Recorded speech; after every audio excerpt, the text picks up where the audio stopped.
saat ini sudah hadir Bapak Happy Karo. Kita sapa dulu. Selamat pagi Pak Happy. Pagi Bu. Iya, menjual-jual, apa kabar? Baik. Iya, kabar baik tentunya Pak Happy. Kita sapa dulu pendengar RBK di 98,9 RBK FM. Sebelum kita akan mulai dialog interaktif kita di pagi hari ini. Selamat pagi penggemar RBK yang berbahagia. Sekarang pada saat ini saya sudah berada di Di studio RBK. Studio RBK, ketemu dengan Ibu Tina, Ibu Soliana yang sangat cantik, energi, ya, Pak Happy yang ganteng, dan menguasai semua materi-materi ini. Bu Soliana lah dulunya semuanya. Iya, terima kasih Pak Happy. Saya jadi tersanjung ini ya. Dan saya sering mendengar RBK. Live juga sering Bu ya, live ya. Iya, live sering. Live, ya. Dengan berbagai topik, tapi pagi ini kita khusus topiknya itu dengan War on the Drug. War on Drug. Perang terhadap narkoba, ya. Oke. Ya, selamat pagi Pak Happy. Terima kasih sudah hadir di studio saat ini, dan untuk orang muda semuanya, semoga nanti acara ini menjadi pencerahan bagi kita semua sehubungan dengan topik kita pagi hari ini, yaitu War on Drug, gitu ya. Oke, selamat pagi Pak.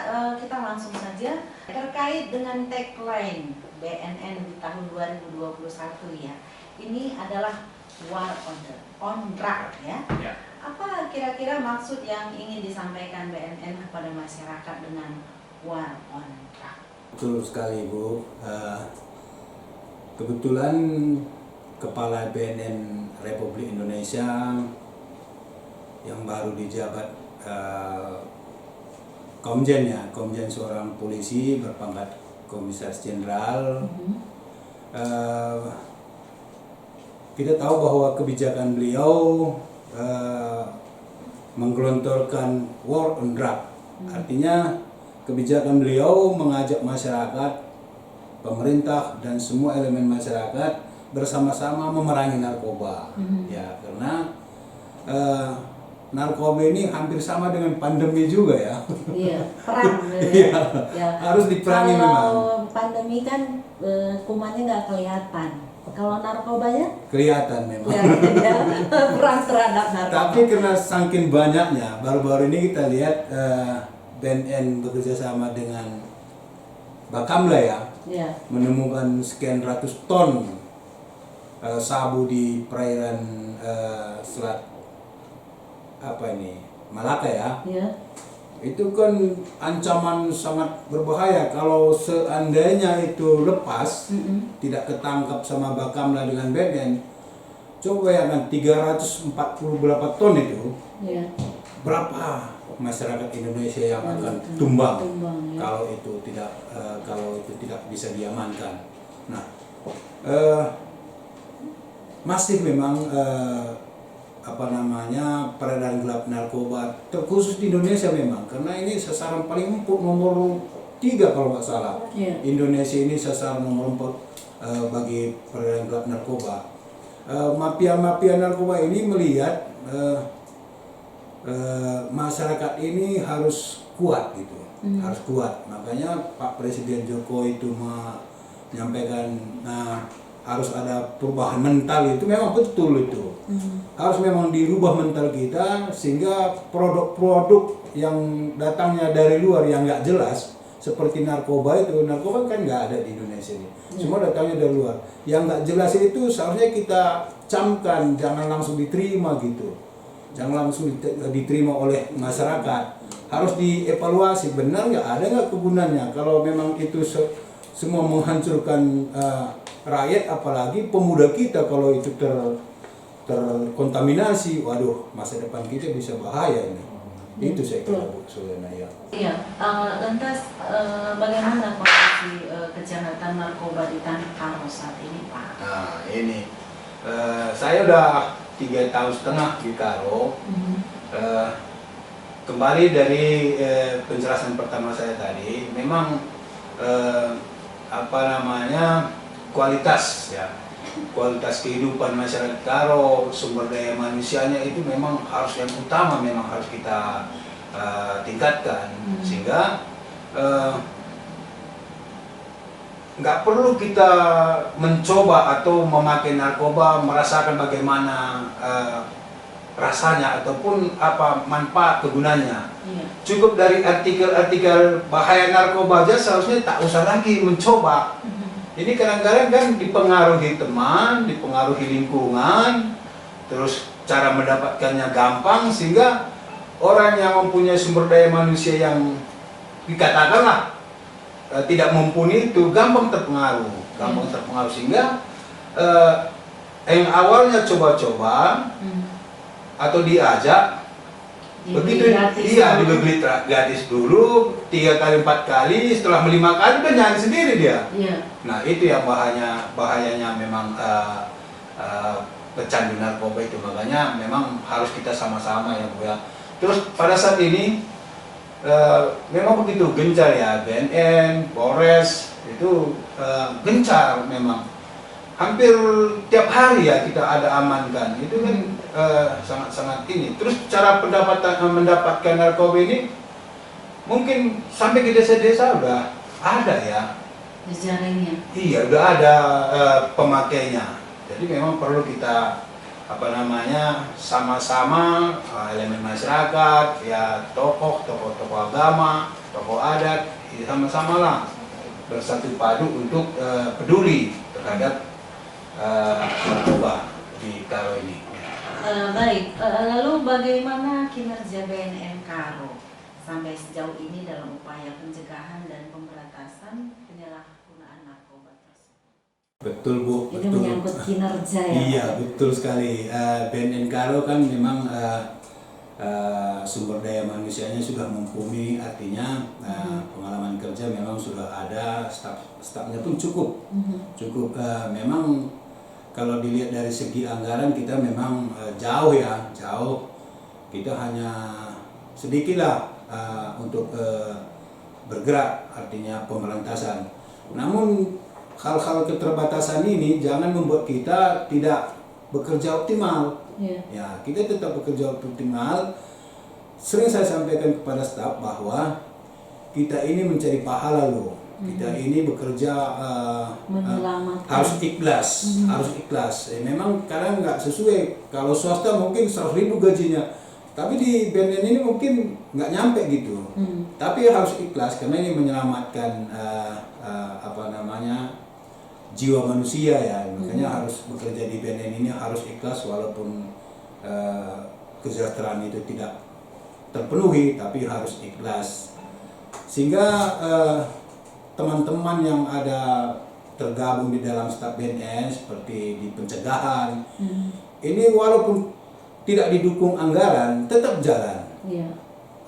Satu contoh misalnya programnya KIE, kunjungan ke desa-desa, sosialisasi keliling dengan mobil BNN, memberikan pencerahan, ditambah dengan pencerahan terhadap protokol kesehatan. Ini anggota kita, prokes itu dipadukan antara bahaya narkoba dengan protokol kesehatan. Ini pencegahan tetap jalan hampir tiap hari. Selain itu kita pakai media Facebook, WhatsApp, Instagram, ya untuk masuk media seperti ini, radio yang sekarang kita ini dengan RBK untuk memotivasi sekaligus memberikan pencerahan kepada masyarakat bahwa memang narkoba itu tidak ada yang bisa menguntungkan, hanya merugikan gitu. Selain pencegahan ada rehab. Rehab ini juga tetap kita maksimalkan, misalnya kerjasama dengan Polres misalnya. Jadi masyarakat kita atau saudara-saudara kita yang terkontaminasi sebagai pecandu atau penyalahguna narkoba, yang tidak cukup bukti untuk diajukan ke pengadilan, ini kita rehab. Nah, jadi teman-teman dari Polres itu ngirim tangkapan ini atau rehabnya kemana Pak? Itu ada rehab ini pun ada bermacam-macam ya, ada rawat inap, ada rawat jalan. Pada umumnya kita buat rawat jalan. Karena kalau rawat inap kendalanya begini, beli narkoba ada duitnya, tapi kalau berobat nggak ada duitnya. Ini yang jadi kendala. Beli narkobanya pasti ada duitnya. Iya, sedikit saya juga baca di media sosial ya Pak. Jadi waktu itu sedikit ini saya baca seperti ini, ditangkap. Terus setelah ditangkap, setelah mereka berkumpul untuk biaya makan mereka, siang pun sudah tidak ada. Ya. Nah itu seperti apa maksudnya? Kan Ya. itu termasuk nanti ke dalam kinerja juga ya? Iya betul. Pernah kita mengamankan beberapa orang gitu ya.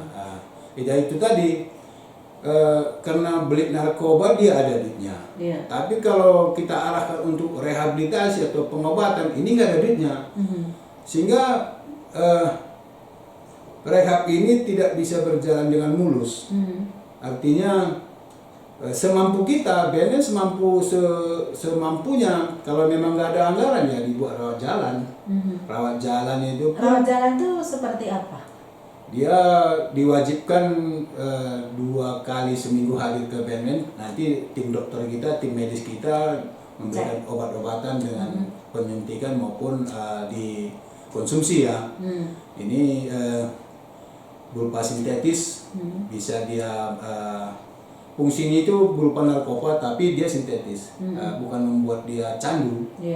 Pengobatannya itu dari medis lah yang tahu. Selain itu ada rawat inap. Nah, rawat inap ini perlu biaya. Kalau yang disiapkan pemerintah ini nggak mumpuni, nggak mencukupi, terbatas. Rawat inapnya di mana? Kalau khusus untuk BNN ada di Loka Pakam, itu Lubuk Pakam ya. Iya, untuk wilayah Sumatera Utara ada di Batam, di Jakarta ada di Lido. Nah, tapi ini terbatas. Terbatas hanya. Berapa kapasitas yang bisa ditampung oleh Pakam misalnya? Iya, Lubuk Pakam misalnya. Itu cuma 120. 120 orang per tahun. Per tahun. Iya, sedangkan dari Tanah Karo aja sampai saat ini sudah mungkin lebih kurang 60 orang yang perlu direhab. Itu masih satu kabupaten dulu. Satu kabupaten. Iya, apalagi kabupaten Binjai, Langkat, Deli Serdang, waduh iya. Akhirnya harus kita arahkan ke swasta. Itu yang ditampung oleh anggaran pemerintah. Anggaran pemerintah. Oh, gitu ya. Makanya yang lainnya harus kita arahkan ke swasta. Ke swasta ini tidak harus dibiayai oleh keluarganya, harus dibiayai oleh pribadinya. Nah, ini yang nggak ada duitnya masyarakat. Oh, iya, oke. Memang Ya, harus ada sentuh kan untuk ya. biaya rehab tidak murah ya. Iya, itu. iya. Baik, Pak Happy dan orang muda semuanya masih bersama kami di sini di Dialog Interaktif. Judulnya hari ini War on Drug, gitu ya. Jadi sangat dilematis ya orang muda semuanya dengan situasi kita masa pandemi seperti ini dan seterusnya. Bagaimana strategi BNN Karo melakukan kinerja dalam situasi pandemi COVID-19? Kan kerja dari rumah, kerja dari kantor, semua dilakukannya. Itu seperti apa Pak? Dan kan saya pernah begini Bu. Iya. Dari teman-teman Polres itu ada pernah mengamankan berkisar 27 orang satu hari pengkonsumsi narkoba atau pengguna, gitu ya. Setelah diamankan dibawa ke kantor, karena ini pengguna diarahkan ke BNN, diarahkan oleh rekan-rekan kita, teman-teman kita dari Polres, Sat Narkoba, diarahkan ke BNN. Di BNN saya interogasi, Bapak mengkonsumsi narkoba kenapa? Loh, ini kan pandemi. Pandemi Bapak nggak bisa nangkap saya loh. Kita nggak boleh sentuhan. Nah ini ada tanggapan-tanggapan seperti itu kan? Begitu jadi nggak boleh ditangkap gitu ya? Nggak boleh, Bapak nggak boleh tangkap. Karena ini pandemi. Loh, kalau pandemi gimana? Yang salah tetap salah. Oh nggak boleh, Bapak nggak boleh sentuh saya. Oh gitu. Kok polos banget gitu. Jadi janganlah disalahartikan pandemi ini melakukan kejahatan-kejahatan gitu ya. Jangan disalahgunakan, seharusnya menjaga diri, ini malah melukai diri ya. Nah, begitu beragamnya tanggapan masyarakat dengan situasi pandemi ini, begitu beragamnya, ya tetap kita sebagai abdi negara ini tetap berikan pencerahan-pencerahan yang kita dapat dari pusat, dari provinsi, kita teruskan lagi ke masyarakat sehingga outputnya atau hasil yang kita harapkan itu masyarakat sadar gitu. Masyarakat sadar bahwa pandemi ini memang ada dan jangan dijadikan alasan bahwa untuk melakukan kejahatan. Iya, saya stres nggak bisa kemana-mana mengkonsumsi narkoba, ini kan alasan pembuatan nggak sah, nggak benar. Pembenaran diri yang tidak benar seperti itu ya. Iya. Lantas dalam proses penangkapan itu untuk protokol kesehatannya seperti apa Pak?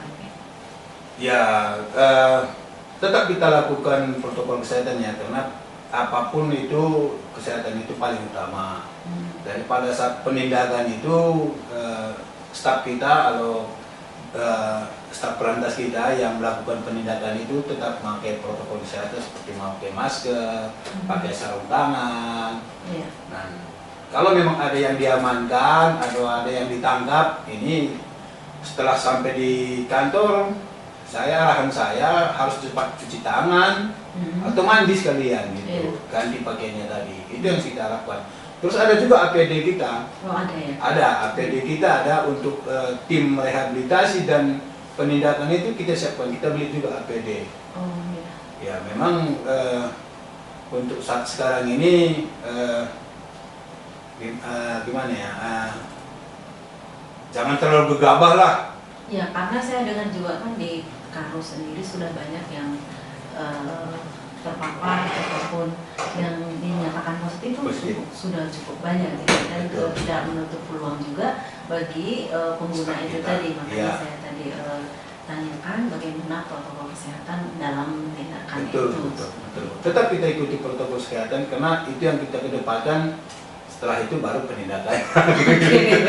Oke, orang muda semuanya masih bareng Elvina dan juga Pak AKBP Happy Karo SE, Kepala BNN Karo, dalam topik kita War on Drug di dialog interaktif hingga nanti ke jam 11 waktu Indonesia Barat.